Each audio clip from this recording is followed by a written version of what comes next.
वफाकी दारुल हुकूमत के धरना पॉइंट डी चौक में फिर धरने का दौर। इस बार सियासत नहीं, जज्बा ईमानी का जोर।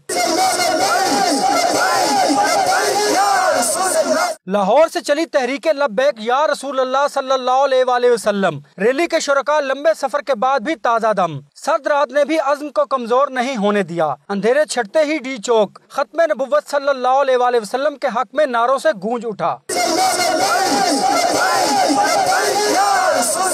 तहरीके लब्बैक या रसूल अल्लाह सल्लल्लाहु अलैहि वसल्लम के रहनुमा डॉक्टर आसिफ अशरफ जलाली का शुरका से खिताब के दौरान कहना था कि पार्लियामेंट के सामने पहुंचकर साबित कर दिया अपने मुतालबात पूरे कराकर दम लेंगे। हम चाहते हैं कि जिन्होंने साजिश की खत्मे नबुव्वत के खिलाफ, जो पूरे दीन का किला है, हुकूमत क्यों एलर्जिक है उनका नाम लेने से।